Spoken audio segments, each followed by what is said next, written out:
اعوذ باللہ من الشیطان اللعین الرجیم بسم اللہ الرحمن الرحیم وبہ نستعین وہو خیر ناصر و معین۔ معزز ناظرین و ناظرات، السلام علیکم ورحمۃ اللہ وبرکاتہ۔ آپ کا میزبان وسیم عباس آپ کی خدمت میں حاضر ہے۔ ناظرین، آج ہم یہ چاہ رہے ہیں کہ ایک ایسے عنوان پہ گفتگو کی جائے کہ جو وقت کی اشد ضرورت ہے۔ یقیناً دیگر مسائل کے حوالے سے آپ گفتگو سنتے رہتے ہیں اور مختلف عناوین پہ المہدی ٹی وی آپ کی خدمت میں مختلف پروگرامز پیش کرتا رہتا ہے، لیکن ناظرین ہم نے یہ محسوس کیا کہ بالخصوص اس وقت میں کہ جس زمانے میں ہم رہ رہے ہیں، اس زمانے میں ملت مسلمہ کی جو بنیادی ضرورت ہے وہ اتحاد ہے، اور بدقسمتی سے وقت کے گزرنے کے ساتھ ساتھ جو وقت گزرتا ہے، بجائے اس کے کہ ملت مسلمہ یونائٹڈ ہو، اس میں اتفاق ہو، اس میں اتحاد ہو، اس میں انسان کے جو باہمی اختلافات ہیں وہ کم ہوں۔ ڈفرینس آف اوپینین یقیناً ایک اچھی چیز ہے، آزادی رائے ہونی چاہیے، لیکن آزادی رائے کا مطلب یہ نہیں کہ مسلمان کے دست و گریباں ہو جائے۔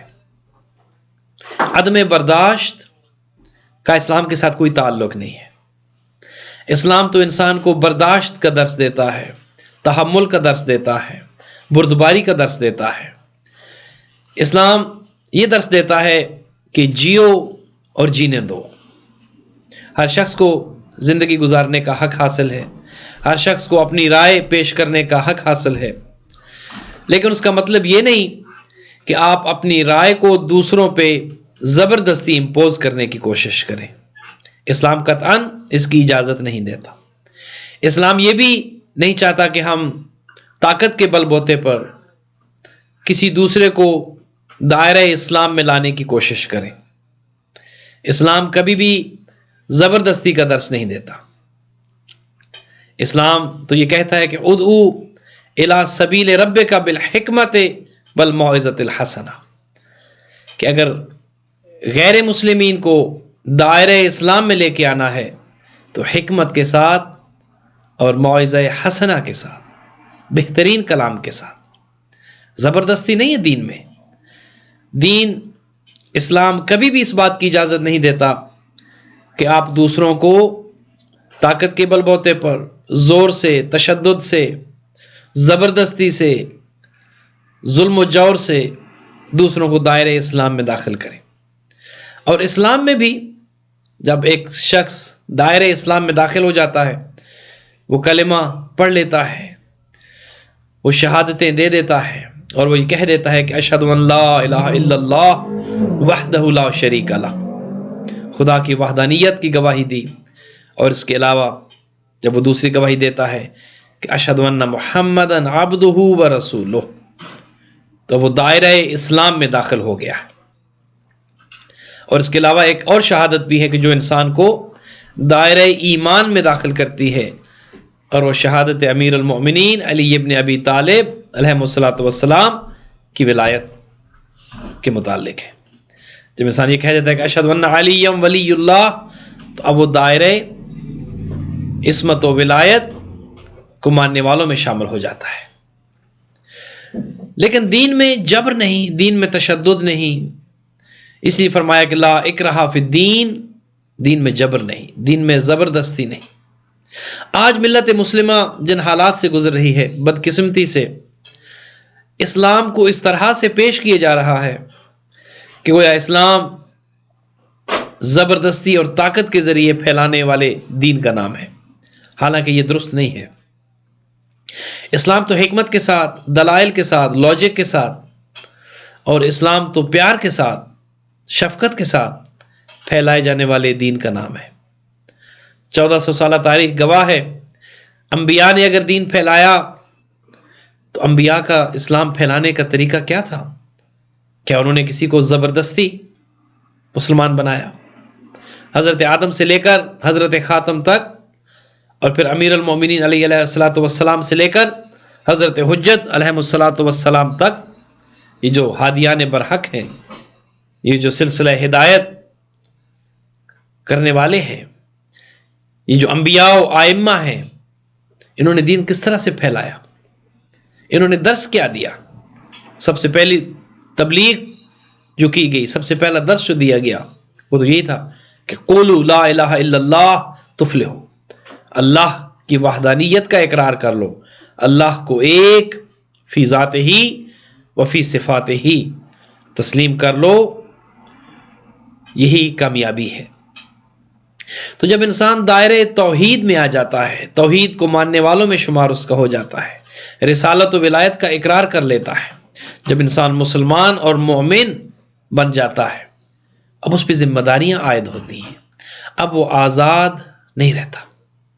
ایک انسان اگر اپنے آپ کو یہ سمجھے کہ وہ آزاد ہے، اس کا مالک و مختار کوئی نہیں، تو اس کا اسلام کے ساتھ کوئی تعلق نہیں ہے۔ اب جب ایک انسان اسلام میں داخل ہو گیا، دائرے اسلام میں داخل ہو گیا، اب اس پہ کچھ ذمہ داریاں عائد ہوتی ہیں، اور ان ذمہ داریوں میں سے ایک ذمہ داری یہ ہے کہ انسان محبت کا درس دے اور نفرت کا درس نہ دے۔ انسان مسلمانوں کے درمیان فاصلوں کو کم کرے، نہ کہ فاصلوں کو زیادہ کرے۔ انسان مسلمان ہونے کے ناطے دلوں کو قریب کرے، نہ کہ دوسروں میں جدائیاں ڈالے، تفرقہ ڈالے۔ بدقسمتی سے آج اس دور میں ہم زندگی گزار رہے ہیں، ہم غیر مسلمین کی گفتگو نہیں کر رہے، فقط اگر مسلمانوں کا حال دیکھیں اور جس طرح سے مسلمان ایک دوسرے کے ساتھ دست و گریباں ہیں، کفر کے فتوے لگائے جاتے ہیں اور ایک دوسرے پہ الزامات کی بارش کی جاتی ہے، کیا یہ اسلام ہے؟ اور کیا یہی وقت کا تقاضا ہے؟ اس نازک دور میں کہ جب ہم گزر رہے ہیں، جبکہ اسلام پہ اغیار کی جانب سے انگلیاں اٹھائی جا رہی ہیں، تو اسلام کا دفاع کرنے والے، اپنے آپ کو مسلمان کہنے والے، بجائے اس کے کہ وہ اغیار کا جواب دیں، انہیں دلائل پیش کریں، انہیں مطمئن کریں، انہیں قائل کریں، بجائے اس کے اگر ایک دوسرے کے ساتھ آپس میں الجھ جائیں گے، تو کیا یہ اسلام کی خدمت ہے؟ یقیناً نہیں ہے۔ تو ناظرین، جس وقت آج اس دور میں جس امر کی ضرورت ہے اور جس طرف ہمیں اپنی توجہ کو مبذول کرنا ہے، وہ اتحاد ہے، اور اتحاد بین المسلمین ہے۔ جب ایک شخص نے کلمہ پڑھ لیا اور اپنے آپ کو مسلمان کہہ دیا، اب وہ ہمارا بھائی ہے، ہم نے اس کو اپنا بھائی سمجھنا ہے، اور یہ ایک طرف سے نہیں ہو سکتا، یہ میوچول ایک ریلیشن شپ بلڈ کرنے کی ضرورت ہے۔ چاہے آپ کا تعلق کسی بھی مسلک سے ہو، چاہے آپ کا تعلق کسی بھی اسکول آف تھاٹ سے ہو، چاہے آپ کسی بھی عقیدے سے تعلق رکھتے ہوں، اگر آپ دائرہ اسلام میں ہیں، اگر آپ اللہ کو واحد مانتے ہیں، اگر آپ انبیاء پہ یقین رکھتے ہیں، اگر آپ آسمانی کتب پہ یقین رکھتے ہیں، اگر آپ کے بنیادی اسلامی عقائد پہ آپ کا ایمان ہے، تو آپ مسلمان ہیں۔ اور جب آپ مسلمان ہیں تو مسلمان ہونے کے ناطے دوسرے مسلمان بھائی کا آپ پہ حق ہے، اس حق کو ہم نے محسوس کرنا ہے۔ آج اگر مسلمان مصائب کا شکار ہے، آلام کا شکار ہے، مصیبتوں میں گرفتار ہے، اس کی وجہ کیا ہے؟ ناظرین، جو میں سمجھتا ہوں اس کی بنیادی وجہ اتحاد کا فقدان ہے، اتفاق کا فقدان ہے۔ جب مسلمان ایک دوسرے کے ساتھ جنگ و جدال میں گرفتار ہوں گے، ایک دوسرے کے ساتھ لڑائی، الزامات اور گالم گلوچ میں اپنے آپ کو محصور کر لیں گے، تو اسلام کی خدمت کہاں ہو پائے گی؟ بلکہ یہ تو اسلام کو مزید کمزور کرنے کی بات ہے۔ بنیادی عقائد جو ہیں، چونکہ دو چیزیں ہیں اسلام میں، ایک عقائد ہیں، کچھ اعمال ہیں، اور کچھ اخلاقیات ہیں۔ بنیادی عقائد جو ہیں ان میں کوئی اتنا زیادہ فرق نہیں ہے، سب خدا کو ایک مانتے ہیں، مسلمان پیغمبر اکرم کو اللہ کا آخری نبی مانتے ہیں، ختم نبوت پہ یقین اور ایمان رکھتے ہیں، علی ابن ابی طالب کو پیغمبر کا جانشین مانتے ہیں، علی ابن ابی طالب کو پیغمبر کا بھائی مانتے ہیں، وصی مانتے ہیں، کعبہ پہ ایمان رکھتے ہیں، آسمانی کتب پہ ایمان رکھتے ہیں، سلسلہ وحی پہ ایمان رکھتے ہیں، موت پہ ایمان رکھتے ہیں، قیامت پہ ایمان رکھتے ہیں، تو بنیادی عقائد میں کوئی زیادہ فرق نہیں ہے۔ اگر فروعی عبادات میں اختلاف ہے، نماز پڑھنے کے طریقے میں اختلاف ہے، روزہ رکھنے اور بند کرنے کے وقت پہ اگر اختلاف ہے، تو یہ بنیادی اختلافات نہیں ہیں، یہ فروعی اختلافات ہیں، اور اس کو اتنا مقام اور اتنی اہمیت حاصل نہیں ہونی چاہیے کہ انسان کی بنیادی عقائد میں اختلاف پیدا کر سکے یا انسان کو ایک دوسرے سے دور کر سکے۔ یہ فقہی اختلافات ہیں، اور اختلاف امت کے لیے رحمت ہے، لیکن اگر اس کو مثبت پیرائے میں لیا جائے، اگر ان فروعی اختلافات کو، نماز پڑھنے کے طریقہ، کوئی ہاتھ باندھ کے پڑھتا ہے، کوئی ہاتھ کھول کے پڑھتا ہے، کوئی ناف پہ باندھتا ہے، کوئی زیر ناف باندھتا ہے، کوئی سینے پہ ہاتھ باندھتا ہے، عبادت تو سب خدا کی کرتے ہیں، تو آزادی ہونی چاہیے ہر کسی کو اپنے طریقے سے، کہ جس طرح سے ان کی فقہ، اب ہم فقہ جعفری پہ عمل کرتے ہیں، تو جس طرح امام جعفر صادق علیہ الصلوۃ والسلام اور ائمہ ہدیٰ نے جو نماز ہمیں سکھائی، جس طریقے سے نماز پڑھنا سکھایا، ہم اس طریقے پہ عبادت کرتے ہیں، لیکن ہم کسی کو کبھی بھی زبردستی اور طاقت کے ذریعے کسی کو یہ نہیں کہتے آپ بھی ہاتھ کھول کے نماز پڑھیں، اور ہم کسی کو یہ حق بھی نہیں دیتے کہ کوئی ہمیں فورس کرے کہ آپ ہاتھ باندھ کے نماز کیوں پڑھتے ہیں۔ یہ بنیادی اختلافات نہیں ہیں، ان اختلافات کو کم کرنے کی ضرورت ہے۔ تو ناظرین، آج جن مسائل میں ملت مسلمہ گرفتار ہے، ان میں یہ چھوٹے چھوٹے اختلافات، انہیں بنیاد بنا کر مسلمانوں کو مسلمانوں سے لڑایا جا رہا ہے، اور اس کا فائدہ کون اٹھا رہے ہیں؟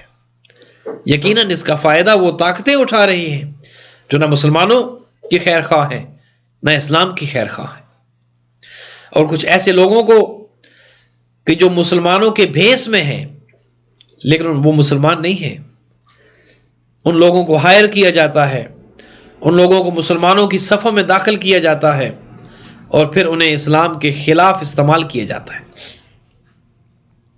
آج دیکھیں، یہ لوگ جو گردنیں کاٹ رہے ہیں، یہ لوگ جو اسلام کے نام پہ بم دھماکے کر رہے ہیں، یہ لوگ جو اسلام کے نام پہ بے گناہ شہریوں کا قتل عام کر رہے ہیں، یہ لوگ جو نعرے تکبیر بلند کر کے نہتے شہریوں کو قتل کر رہے ہیں، سکول جاتے بچوں کو قتل کر رہے ہیں، اپنے آفیسز میں بیٹھے ہوئے ڈاکٹر حضرات کو قتل کر رہے ہیں، وکلاء کو قتل کر رہے ہیں، کہتے کیا ہے کہ وہ مسلمان ہیں؟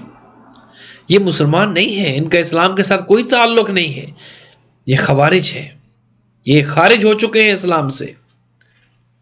لیکن یہ اتحاد بین المسلمین کی راہ میں سب سے بڑی رکاوٹ ہے۔ ہم نے ایسے عناصر کو پہچاننا ہے، اگر یہ عناصر ہماری صفوں میں گھس گئے ہیں تو ہم نے انہیں باہر نکالنا ہے، مسلمانوں کے درمیان پیار، محبت، امن و آشتی کا درس عام کرنا ہے۔ وہ کون مسلمان ہے جو اہل بیت علیہ الصلوۃ والسلام کی عزت و تکریم نہ کرتا ہو؟ مسلمان ہو ہی نہیں سکتا، چاہے وہ اہل تسنن سے ہوں یا اہل تشیع سے ہوں، اہل بیت کے دیوانے ہیں۔ اور جہاں تک اصحاب کرام کا تعلق ہے، پیغمبر اکرم کے باوفا صحابہ، پیغمبر اکرم پہ جان دینے والے اصحاب، کون شیعہ ہے جو ان کی مخالفت کر سکتا ہے؟ تو یہ دشمن کی سازش ہے کہ مسلمانوں کے درمیان ایسے اختلافی امور کو عام کیا جائے کہ لوگ ایک دوسرے کو خود ہی قتل کریں، اور کفار کو اسلام اور مسلمین کا مقابلہ کرنے کی زحمت بھی نہ ہو۔ علامہ اقبال نے کیا خوب کہا تھا، فرقہ بندی ہے کہیں تو کہیں ذاتیں ہیں، کیا زمانے میں پنپنے کی یہی باتیں ہیں۔ یہ تو سید بھی ہو، مرزا بھی ہو، افغان بھی ہو، تم سبھی کچھ ہو، بتاؤ کیا مسلمان بھی ہو؟ ہم اس حد تک ڈیوائیڈ ہو چکے ہیں اور اتنی سب ڈویژنز ہو چکی ہیں، اس حد تک گروہوں میں بٹ چکے ہیں کہ شاید ہم مسلمان کہلاتے تو ہیں، لیکن تعارف مسلمان کے حوالے سے کتنے لوگ ہیں جو تعارف کراتے ہیں کہ ہم مسلمان ہیں؟ کوئی افغانی ہے، کوئی ایرانی ہے، کوئی پاکستانی ہے، کوئی ہندوستانی ہے، اور اس کے علاوہ اس سے بڑھ کر ہم پھر ذات پات اور قبیلوں میں بٹ چکے ہیں۔ قرآن تو یہ کہتا ہے کہ یہ قبیلے ہم نے تعارف کے لیے بنائے تاکہ تمہاری پہچان ہو سکے،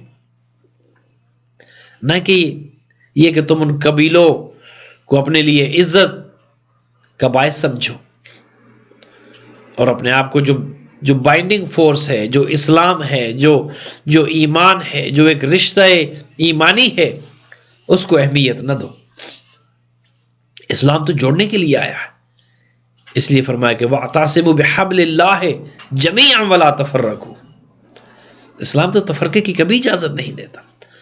اللہ کی رسی کو مضبوطی سے تھام لو۔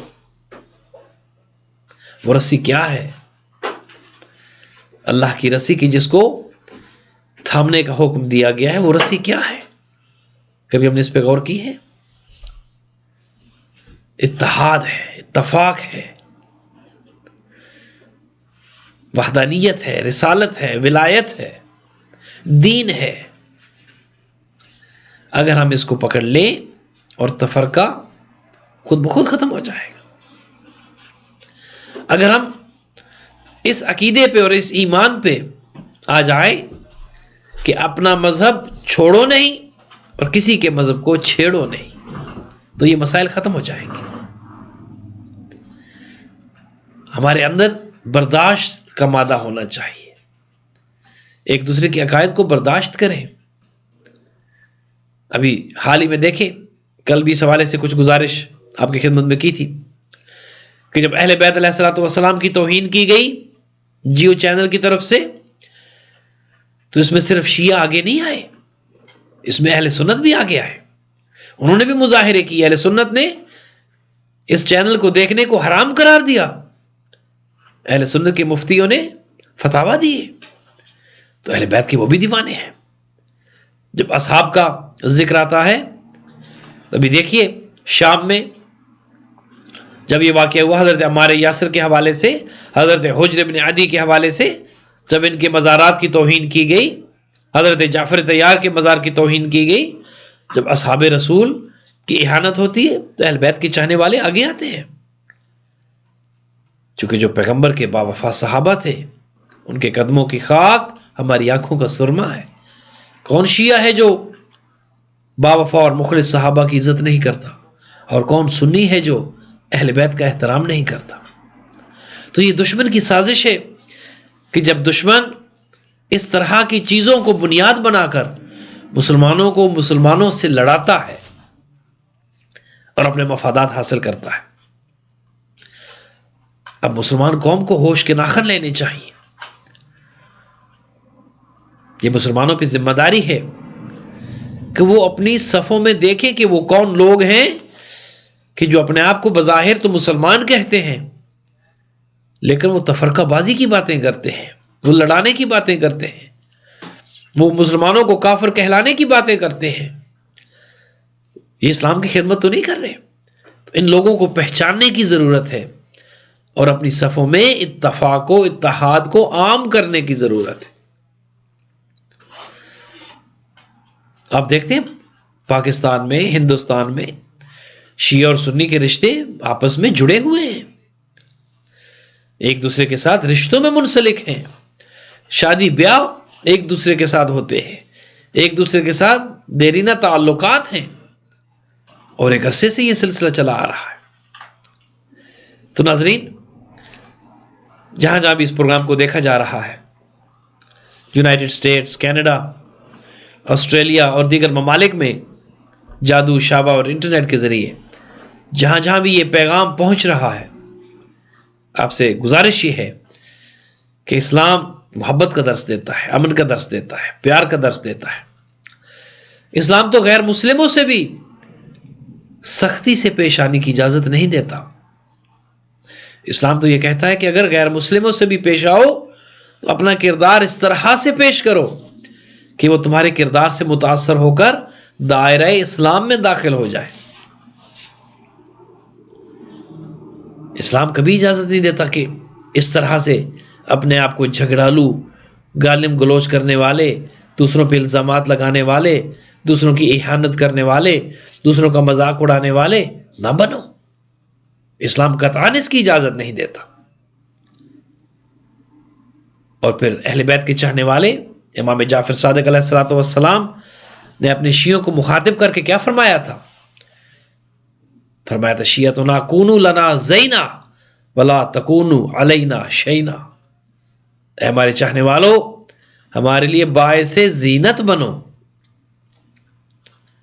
فرمایا اگر ایک آبادی میں ایک اہل بیت کا چاہنے والا رہتا ہے تو لوگوں کو اگر مثال دینی پڑے کہ سب سے بہترین کردار کا حامل کون ہے تو اہل بیت کے چاہنے والے کی طرف مثال دیں کہ وہ جو جعفری ہے، وہ جو علوی ہے، وہ جو حسنی و حسینی ہے، وہ زبان کا سچا ہے، اس کا کردار سب سے بلند ہے، اس کا اخلاق سب سے بلند ہے.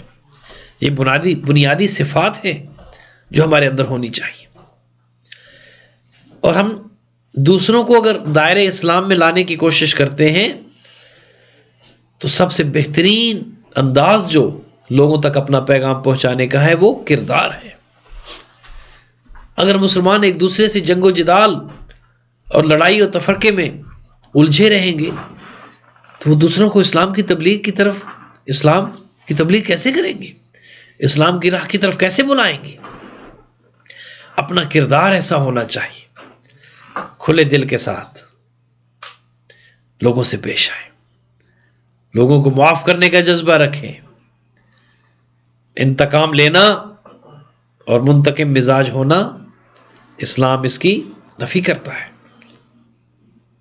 اسلام تو یہ درس دیتا ہے کہ آپس کے تفرقوں کو بھلا دو، آپس میں مل بیٹھ کر پیار اور محبت سے اگر اختلافات ہیں تو ان کو ختم کرو. بدقسمتی سے آج جس دور میں ہم گزر رہے ہیں اس حد تک حساس معاملات ہو چکے ہیں کہ بعض جگہوں پہ لوگ اپنا مذہب، اپنا مسلک ظاہر کرتے ہوئے ڈرتے ہیں. وہ مسجد جو اللہ کا گھر ہے، جہاں پہ ہر کلمہ گو کو نماز پڑھنے اور عبادت کرنے کی اجازت ہونی چاہیے اور ہے، وہاں پہ بعض لوگ نماز پڑھتے ہوئے ڈرتے ہیں کہ اگر مجھے نماز پڑھتے ہوئے اس حالت میں دیکھ لیا گیا تو شاید مجھے قتل کر دیا جائے گا. یہ اسلام نہیں ہے. یہ جو مسجدوں کے آج کل نام رکھے گئے ہیں، یہ فلاں مکتب کی مسجد ہے، یہ فلاں فرقہ کی مسجد ہے، یہ اسلام کی خدمت نہیں ہے. مسجد تو اللہ کا گھر ہے، مسجد کا تعلق تو مسلمانوں سے ہے، وہ ہر کسی کے لیے ہونی چاہیے.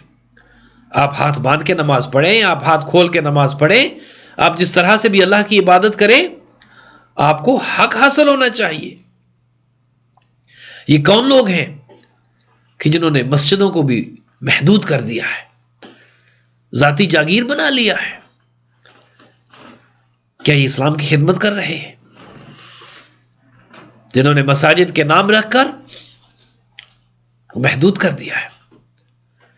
عبادت کا تعلق عبادت گاہ سے ہے اور ہر عبادت کرنے والے کو یہ آزادی ہے اور ہونی چاہیے کہ وہ جب بھی مسجد دیکھتا ہے وہ کسی بھی جگہ چلا جائے اور آزادی سے عبادت کرے.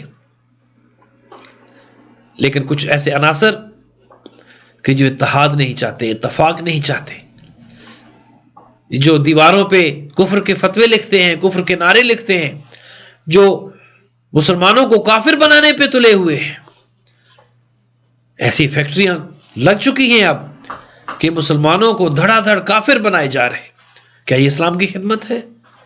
اسلام تو کفار کو مسلمان بنانے کی دعوت دیتا ہے اور ترغیب دیتا ہے. لیکن یہ لوگ جو مسلمانوں کو آپس میں لڑاتے ہیں، جو ایسے اختلافات کو ہوا دیتے ہیں، جو نان ایشوز کو ایشوز بنا کر لوگوں کے سامنے پیش کرتے ہیں، اور پھر مسلمانوں کو ایک دوسرے کے خلاف لڑاتے ہیں۔ ناظرین، ہمیں یہ دیکھنا ہے اپنی صفوں میں کہ یہ کون لوگ ہیں جو اتحاد امت کے لیے نقصان دہ ہیں۔ چونکہ اس وقت ملت کی ضرورت اتفاق ہے، اتحاد ہے، یگانگت ہے، اخوت ہے، اور اگر اخوت اور پیار و محبت مسلمانوں کے درمیان آ جائے تو مجھے یہ کہنے کا حق حاصل ہے کہ دنیا کی کوئی طاقت ایسی نہیں جو مسلمانوں کو ناکام کر سکے۔ ایک وقت کہ جب اسلام کا بول بالا تھا، اسلام نے کامیابیاں حاصل کی، کتنی جنگیں ہیں کہ علی ابن ابی طالب نے ہر جنگ میں حصہ لیا اور فاتح قرار پائے، اسلام کو برتری حاصل ہوئی، اللہ نے مسلمانوں کی مدد کی۔ اگر تعداد کم بھی تھی، فقط 313 میدان میں آئے، تو پروردگار نے ان کی تعداد کے باوجود، کم ہونے کے باوجود مسلمانوں کی نصرت کی اور مدد کی اور انہیں کامیاب قرار دیا۔ آج مسلمان کیوں پس رہے ہیں؟ آج مسلمان کیوں ہار رہے ہیں؟ اس کی وجہ یہ ہے کہ بعض طاقتیں نہیں چاہتی، بعض مسلمان طاقتیں کہ جو اپنے آپ کو مسلمان کہتی ہیں، اپنے آپ کو سب سے بڑا مسلمان کہتی ہیں، اور اپنے آپ کو اسلام کا بہت بڑا خادم کہتی ہیں، لیکن وہ اسلام کی کیا خدمت کر رہی ہے؟ وہ دوسرے مسلم ممالک میں جا کر مسلمانوں کو قتل کر رہی ہے۔ کیا یہ دوغلا پن نہیں ہے؟ کیا یہ منافقت نہیں ہے؟ کیا یہ ہپوکریسی نہیں ہے؟ کیا اسلام اسی بات کی اجازت دیتا ہے کہ آپ اسلام کے نام پر، اللہ کے نام پر، بیت اللہ کے نام پر پیسہ جمع کریں، دولت جمع کریں، دولت کے انبار لگا دیں، اور پھر اسی دولت کو مسلمانوں کے خلاف استعمال کریں؟ یہ کہاں کا اسلام ہے؟ تو ناظرین، ہم نے یہ دیکھنا ہے کہ یہ لوگ جو اپنے آپ کو مسلمان کہتے ہیں اور بم دھماکوں سے لوگوں کو اڑا رہے ہیں، بے گناہوں کی جانیں لے رہے ہیں، نہ یہ مسلمان ہیں اور نہ ہی وہ مسلمان ہیں کہ جو ان کو فائنانس کرتے ہیں، جو ان کو فنڈز دیتے ہیں، یہ مسلمان نہیں ہے۔ اور ان لوگوں سے اتحاد کی بات بھی نہیں کرتے ہم۔ ان لوگوں سے اتحاد کیا ہو سکتا ہے؟ یہ تو خوارج ہیں، ان کا اسلام کے ساتھ کوئی تعلق نہیں ہے، اسلام کا لبادہ اوڑھ رکھا ہے انہوں نے، ایک بہروپیہ کا کردار ادا کر رہے ہیں یہ۔ اور یہی وہ لوگ ہیں جو مسلمانوں کو آپس میں لڑا رہے ہیں، اور بدقسمتی یہ ہے کہ سادہ اللہ مسلمان ان کی سازشوں کا شکار ہو رہے ہیں۔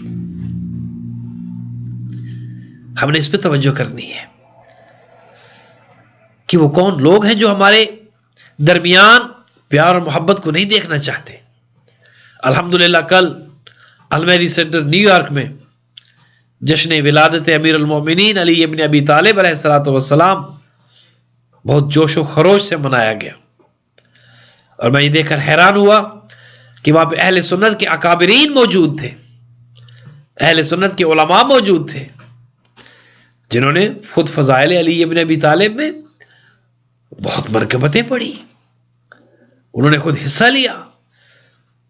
تو یہ ماحول چاہیے ہمیں۔ ہمارے مراکز میں، اہل تشیع کے مراکز میں ہمیں دعوت دینی چاہیے کہ اہل سنت بھائی ہمارے آئیں، ہمارے پروگرامز میں شرکت کریں۔ امیر المومنین فقط شیعوں کے امام نہیں ہیں، غدیر پہ پیغمبر اکرم نے ولایت علی ابن ابی طالب کا اعلان کر دیا تھا۔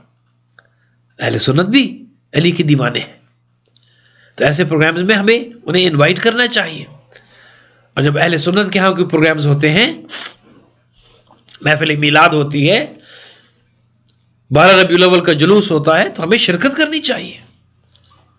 اس لیے امام خمینی رضوان اللہ تعالی نے یہ فتویٰ دیا تھا اور یہ حکم صادر کیا تھا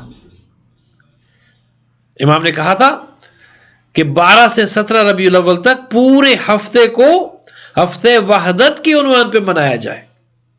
اگر اہل سنت یہ سمجھتے ہیں کہ ولادت پیغمبر اکرم 12 کو ہے اور ہمارے ہاں جعفریوں کے ہاں اہل تشیع کے ہاں 17 کو ہے تو یہ کوئی اختلافی بات نہیں ہے. امام خمینی نے فرمایا کہ آپ 12 سے 17 پورا ہفتہ منائیں. تو ناظرین ہمیں مشترکات کو اجاگر کرنے کی ضرورت ہے. اپنے تفرقات اپنے درمیان اختلافی امور کو ہوا نہ دینے کی ضرورت ہے. اگر ہم کامیاب ہونا چاہتے ہیں، اگر ہم دشمن کا مقابلہ کرنا چاہتے ہیں، اگر ہم کفر کا مقابلہ کرنا چاہتے ہیں تو اتفاق چاہیے، اتحاد چاہیے. اور شیعہ اور سنی تو ایک جسم کے دو حصے ہیں، اسلام کے دو حصے ہیں اور دو اہم ترین حصے ہیں.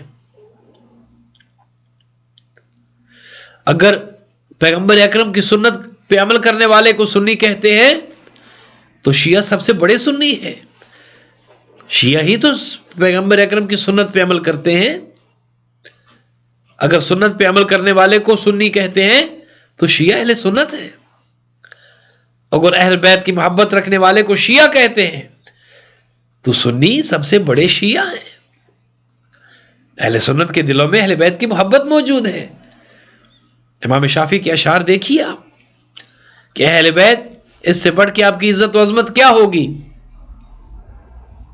کہ جو شخص آپ پہ صلوات نہ بھیجے نماز میں، من لم یصلی علیکم لا صلاۃ لہ، جو آپ پہ درود نہیں بھیجتا اس کی نماز ہی قبول نہیں ہے. یہ اہل سنت امام کی جملے ہیں. تو ناظرین آج کی اس نشست کا جو بنیادی مقصد ہے وہ کچھ غلط فہمیوں کو دور کرنا ہے. یقیناً کچھ غلط فہمیاں ہوتی ہیں، کچھ مس انڈرسٹینڈنگز ہوتی ہیں کہ جو نان ایشوز کو ایشوز بنا دیتی ہے. اگر ہم ان چھوٹی چھوٹی چیزوں کو ایڈریس کریں اور آپس میں مل بیٹھ کے ان چیزوں پہ غور کریں تو یہ کوئی بہت بڑی چیز نہیں ہے کہ جو مسئلہ حل نہ ہو سکے. چونکہ جب تک ملت مسلمہ کے اندر اتحاد نہیں ہوگا، اتفاق نہیں ہوگا، ترقی نہیں ہو سکتی.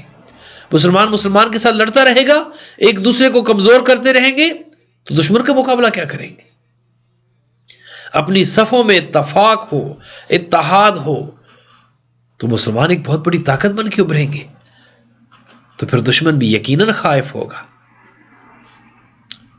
تو ناظرین ہمارے اہل سنت ویورز جو بھی اس پروگرام کو دیکھتے ہیں اور دیکھ رہے ہیں، میں ان کی خدمت میں یہ عرض کروں گا کہ آئیے اپنے اختلافات کو ختم کریں، مل بیٹھ کر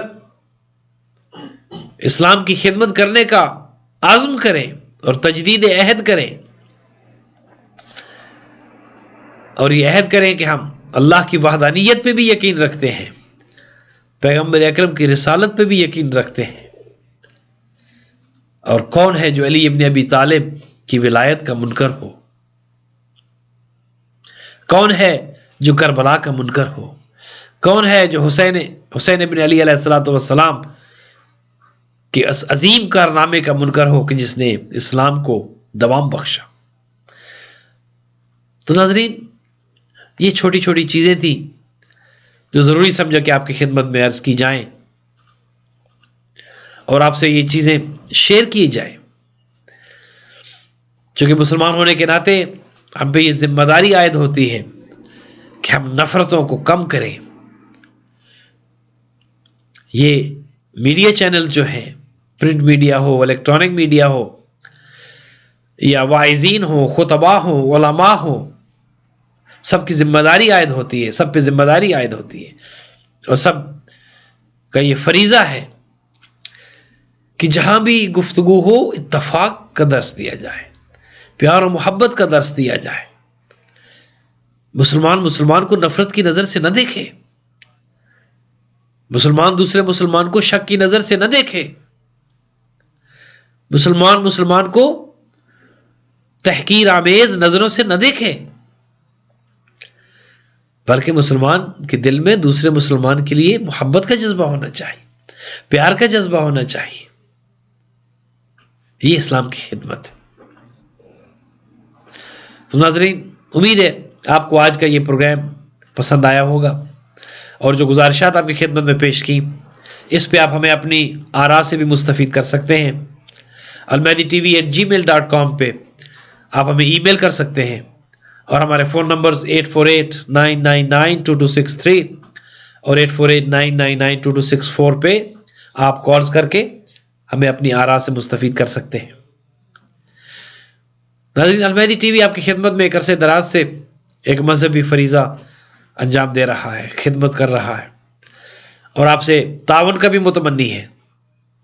ایسے پروگرامز یقیناً آپ کے تعاون سے ممکن ہے. وسائل بھی چاہیے ہوتے ہیں، اگر وسائل نہ ہو تو اس طرح کے امور اور اس طرح کی خدمت کی راہ میں رکاوٹیں حائل ہوتی ہیں. المہدی ٹی وی کے لیے آپ سے گزارش ہے کہ آپ المہدی ٹی وی کی ممبرشپ لیں، جو کہ فقط $1 پر ڈے ہے، مہینے کے $30.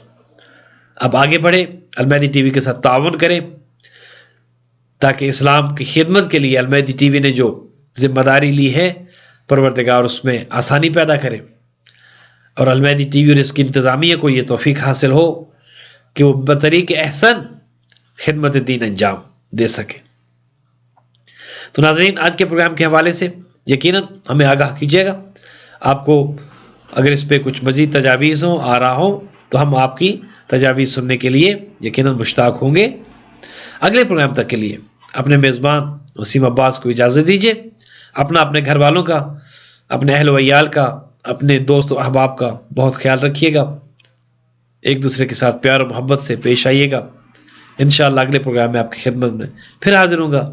تب تک کے لیے والسلام علیکم ورحمۃ اللہ وبرکاتہ.